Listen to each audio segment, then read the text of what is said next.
Welcome to rSlash Maliciouscompliance, where we have the epic tales of Jeff the Delivery Guy. Our next Reddit post is from Deleted. This little gem of a story comes not from me, but from an older guy that I worked with over last winter break. We'll call him Jeff. Jeff was a delivery guy for the company that we worked at, and my job was a holiday helper. Basically, I assisted in delivering the influx of holiday packages. A couple of days into my temporary job, we stop at a house with a pretty long, steep driveway. I step out of the truck, extending my arms to take the package, but Jeff tells me not to worry about taking the package up to the door. Instead, we leave the package at the foot of the driveway near the mailbox. Not one to question Jeff's orders, I comply and leave it there. All the while, Jeff has this huge grin on his face, and he blasts the truck's horn and waits a couple of moments. Then there's movement from the house's front door. It's hard to see, but I can make out this tubby, balding, 40-something guy with a sour look on his face step out of the house. We watch this guy, who we'll call Gabe, begin this long, arduous descent down his driveway, shuffling along at a slow pace. Jeff stays the entire time, grinning like an idiot while Gabe picks up his package, barely acknowledges us, and begins climbing up his driveway. Jeff calls out to him, "Thank you again for choosing our delivery service, sir. We are proud to ensure your packages arrive safely." I can tell that Jeff's comment really bothers this guy, but Gabe only flicks us off as he leaves. Jeff laughs, cranks up the truck, and we shove off. Completely bewildered, I turn to Jeff and say, "What the F was that about?" Jeff only laughs again at this, in incredibly high spirits, and launches into his explanation. Apparently, the guy we just delivered to has a history of screwing over people that he hires to do work on his home. For example, he had scammed a landscaping company with claims that the grass they'd replace half of his yard with didn't perfectly match the shade of the other half. By the time Gabe screwed over Jeff had already been delivering to Gabe for years, and the guy had never been home. Or he had been home, but he never answered the door. Additionally, the guy's garage was always closed, which is important because when it rains, it's company policy to leave a package just inside the garage door for safekeeping. So one day, it's drizzling outside, and Jeff delivers a package to Gabe's house. For whatever reason, the garage door was open this time around, so Jeff leans in and plops the package a couple of feet from the cruddy weather. Then, Jeff just goes about his day as normal. About an hour later, Jeff gets a call from his supervisor who's in a massive frenzy. "Jeff, what the hell did you do? Did you seriously mess up some guy's garage? How the hell do you even do that?" Jeff, taken aback, does his best to get to the bottom of things with his supervisor. Apparently, Gabe had seen Jeff deliver the package to his home, saw Jeff lean down to place the package inside the garage, and then tried to claim that Jeff had broken his garage door. In reality, Jeff told me that Gabe's door was already broken, but the cheap bastard was trying to pin it on someone else. Fortunately, Jeff was able to escape any personal liabilities due to lack of proof. However, our delivery company couldn't completely throw out the claim without engaging in a costly court battle because they indeed had a delivery man on the premises and no proof when the thing broke. The company weighed the costs and decided on giving Gabe a $600 payout instead of the potential thousands that it would have cost in legal fees. Gabe, the smug douchebag, got his garage repaired for free. Luckily for Jeff, however, a small loophole in the delivery company's policy allowed him to exact revenge. The loophole was basically this. In the case of delivering to locations where the delivery driver feels that he's at risk or in danger, he does not have to risk his personal well-being by setting foot on that location's property. Instead, the worker is allowed to drop the package off at the safest and most convenient location nearest to the individual's property, i.e. the mailbox or the foot of the driveway. Learning this, Jeff takes full advantage. The next package Gabe orders happens to be an expensive piece of electronics, and it was marked urgent. Even better, it was raining on the day of delivery. Absolute downpour. Jeff pulls up to your friendly neighborhood douchebag's house and does the same thing that he did with me. Blasts his truck horn several times and waits. Then he places the package just in front of the mailbox under a plastic tarp. Apparently, Gabe really needed that package because Jeff's horn draws him down from his home on a slow, slogging descent down his driveway. Gabe is fuming by the time that he reaches the bottom, with Jeff smiling like a professional. "Why the F didn't you bring the package up to my mother effing house?" Gabe inquired politely as he grabbed the soggy bottom package. "Company policy, sir," Jeff replied. "Can't set foot on a customer's property and risk further damages." Gabe's mouth opened and closed like a fish as he tried to sort this out. Gabe is now completely soaked and shivering, so he just said, "Go to hell." "Certainly, sir. What kind of shipment would you like for that?" At a loss for words, Gabe just begins slogging back up his driveway, with Jeff giving him a couple friendly honks to send him on his way. Then he continues on with his deliveries. To this day, Jeff loves exacting company policy on this douchebag.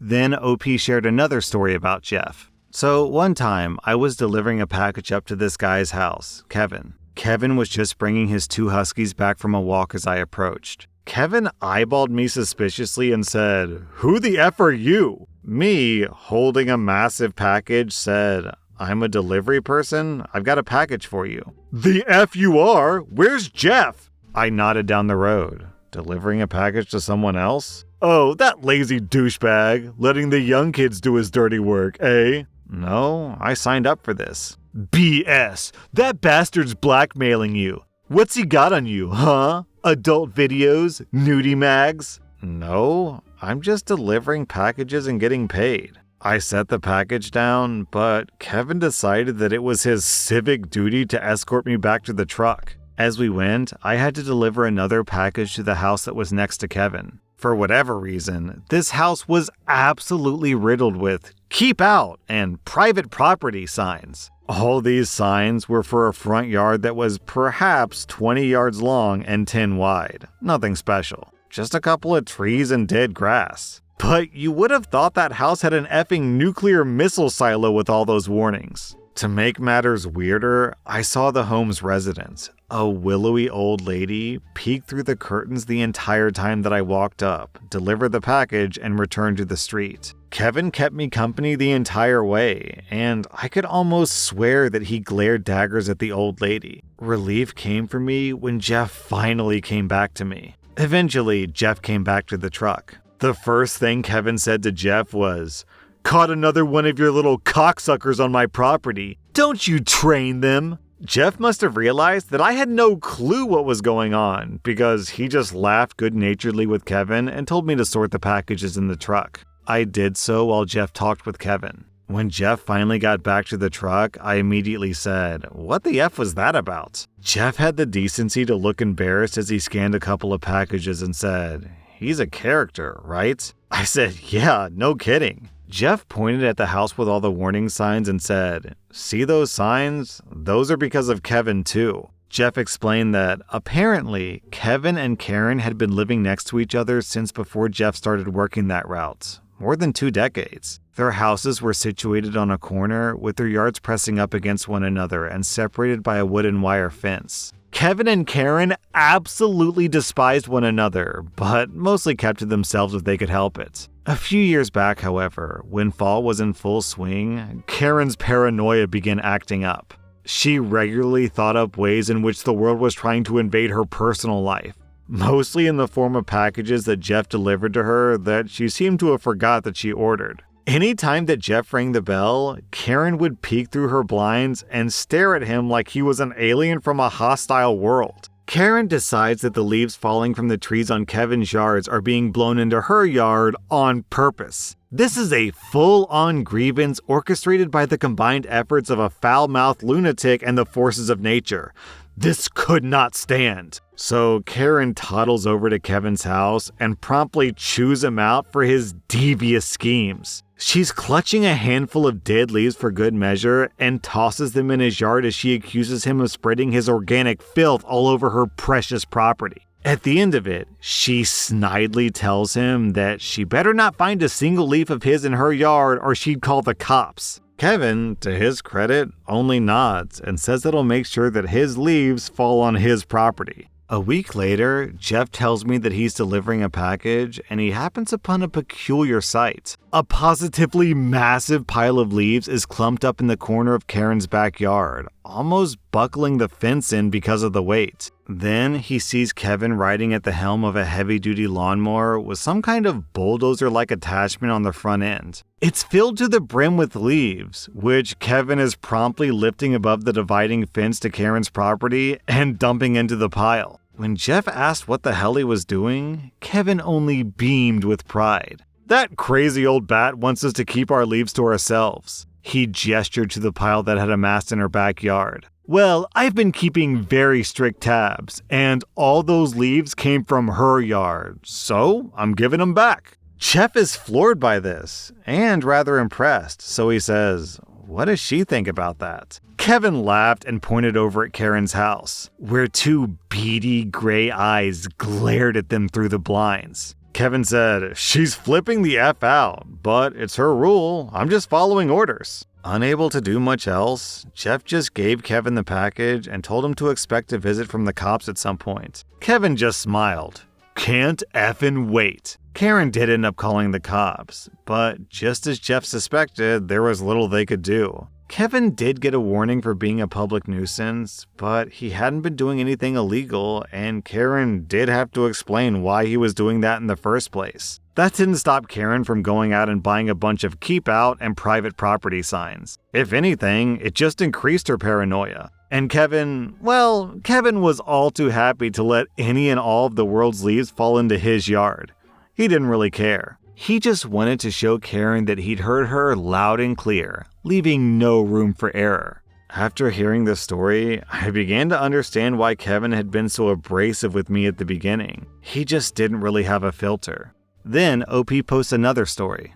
Jeff once told me a story about a peculiar delivery that he'd always make once every 2 weeks on the dot. Each time, it was a sizable box, wrapped up in layers upon layers of duct tape, and super heavy. Even stranger, the customer, a big overweight dude who dressed in a tank top and jean shorts, who we'll call Bob, would be waiting for the package in person. It was like clockwork, and Jeff, of course, was curious. But given the regulations regarding the tampering of mail, he made no inquiries. Plenty of customers got weird stuff delivered to their homes. He'd seen everything from adult toys to hideous art pieces to sketchy foreign products, so there was no reason to question this guy. One day, he gets the guy's shipment a day late. On this particular day, it also happens to be drizzling a bit. For Jeff, everything's routine at this point, so he simply thinks that Bob doesn't want to wait for the package out in the rain. Jeff places the package as far under the recession of the front door as possible to keep it dry. Keep in mind that this is a pretty big box, so it's still a bit exposed to the elements. Unfortunately for Jeff, this guy isn't terribly happy with his decision. The next day, Jeff pulls by the house with a delivery for next door, and he finds an overweight, tank top wearing Bob fuming at him. The duct tape package is slung under one arm, sagging slightly at the edges, and as Bob got closer, it gave off a distinctly pungent odor. An odor that Jeff immediately recognizes as weed. This explains everything about Bob's compulsive need to accept the packages in person. But Bob isn't there to trade friendly words with Jeff. Instead, he's shaking angrily, with rivulets of sweat staining his tank top and glistening off his receding hairline. "This effing package is ruined, man! The F is wrong with you! Look at it!" Bob holds it out to Jeff, who sees the damp patches. There's also a strong weed smell fogging up the air, but Bob doesn't seem to notice. "I'm sorry," Jeff apologized. "I tried to leave it out of the rain, and you weren't there to receive it." "The package came a day effing late, man!" Bob seems to think that Jeff controls when the packages are sent. "Every 2 effing weeks, man, like clockwork. You gonna replace this?" Replace it? Jeff is slowly thinking through this, and begins to formulate a plan. "Oh, yes. Well, you see, sir, I can't take it back myself because it's your property now. But if you want, you can make a formal complaint down at our local hub." At this point, Jeff is expecting Bob to back off, what with the illegal cargo and all. But to Jeff's surprise, Bob just nods and says, "Fine, I effing will." Bob saunters away with the smugness of a customer believing they've beaten the establishment, and Jeff is left stunned, unable to believe what just happened. So Jeff makes several calls. One to the local hub, another to his supervisor, and another to the local police. Bob is about to be destroyed by customer service. Jeff explained to me that when it comes to mail, the laws of privacy and ownership can be tricky. If Bob had one brain cell to spare, he would throw the package out, sever any ties with his weed source, and lay low for a while. But Jeff knows that Bob is a moron. So Jeff is called back to the local hub, where his supervisor and several cops are now waiting. They all explain to Jeff that they have to hear Bob verbally recognize the package as his own property, because Jeff simply smelling the weed is only enough for cause to investigate and not to fully prosecute. An hour goes by as the officers, Jeff, and his supervisor wait in the back of the hub for Bob to show up. Sure enough, Bob does. Bob saunters into the store with his package under one sweat-stained arm as he approaches the counter to lodge a complaint. The lady working the register plays it like a pro. She's been briefed to act normally and listens as Bob loudly explains that his package was ruined and he wants a refund. The lady entertains him, pretending to fill out a complaint form, and then calls the supervisor to request that Jeff come in to confirm that he did indeed deliver that package. They wait another 20 minutes or so before Jeff comes in, pretending to be bewildered as he engages in conversation with Bob. "You ruined my effing package," Bob says. "I didn't, sir." Jeff again explains the process of leaving the package in the safest place that he could. Jeff says, "But if you like, we can do our best to replace the contents or match them for their worth. Would you mind telling us what's in the box?" Bob tenses visibly, as if he's holding a severed head. The rusty gears of his brain grind into motion as he ponders the potential issues of such a disclosure. "F it," he grumbles, "and F you." With that, Bob takes the package and begins marching back out the door. At this point, the cops have their evidence and make themselves known almost impossibly fast. Before Bob can take a step, he's slammed against a wall, cuffed at the wrists, and his precious box is swatted to the ground to reveal bundles of tightly packed and vacuum-sealed weed trickling out of the side. Jeff watches as Bob curses and resists, feigning innocence. It's a dream come true for Jeff as he watches a terrible customer get a bit of justice for making Jeff a glorified drug mule for who knows how long. And then OP posts another story about Jeff. So, continuing to regale you in the delightfully lurid tales of Jeff the Delivery Man, I had to make him tell me about one of the things he mentioned in the weed story, the adult toys. Namely, how in the hell had he known that it was even a sex toy? Surely the companies who make these things are discreet with their packaging. Well, they are, but that doesn't stop their logos and names from being shown on the manifest or the package itself. Many adult stores have unique or suggestive names on them. The Lion's Den, Leather Palace, Penetrative Properties. Jeff explained to me that, honestly, it wasn't terribly difficult to tell when an adult toy was making the loops through the delivery chain. And there was nothing wrong with them either. Absolutely nothing. He said, "I have no issue with what people want to put in their butthole, but when that person becomes a butthole, then he had to follow company policy." In this particular case, one of the more adventurous individuals he delivered to absolutely chewed Jeff out for a product that had arrived damaged in the mail. It was an entirely understandable complaint with the customer, who we'll call Valentine, going on a steaming, cursing rampage at the clerk working at the local hub for damaging her 7-inch multi-speed soft, scented, silicone vibrator complete with lifelike testicles.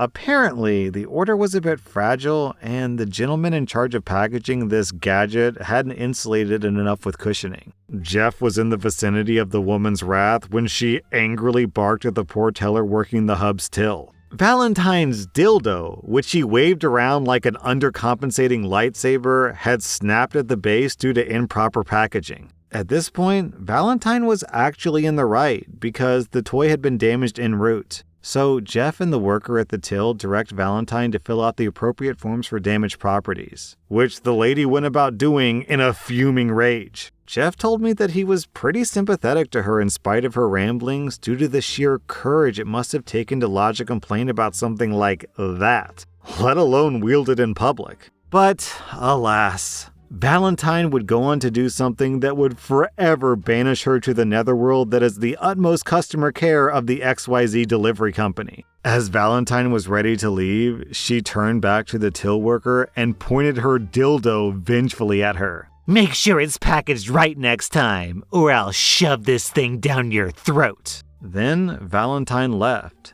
the air filled with the promise that her next order would receive the best of our services. All Jeff had to do was wait. Wait until the next package Valentine ordered came through the hub and passed through his hands as he loaded it onto the truck. He'd received both written and verbal consensus from the customer to ensure that her package was cared for. So when Valentine's next package finally came, Jeff initiated his kill with kindness plan. The new order was from the same company as the last. Same product too. A 7-inch, multi-speed, soft, scented silicone vibrator complete with lifelike testicles. How did Jeff know this? Well, it was improperly packaged yet again. It was his civic duty to ensure the product got repackaged to avoid further damages. To ensure the utmost care, Jeff wrapped up the flesh saber tight in several bundles of newspaper, followed by some plastic sheets. He was extremely meticulous in ensuring the product retained its natural shape, with the shaft, head, and scrotum practically highlighted by his wrapping. Then, as a loving touch of apology from our company, Jeff tied a big red bow around the head to express the company's deepest sympathies. Later that day, he delivered the package to her home. Much to his alarm, however, the package couldn't fit in the mailbox because it was filled with junk mail. So he simply set the newspaper dildo on top of the mailbox, illuminated by its beautiful red bow, and continued on with his day. He received no complaints after that. That was r/Maliciouscompliance, and if you like this content, check out my podcast where I publish the exact same episodes. Also, hit that subscribe button because I put out new Reddit videos every single day.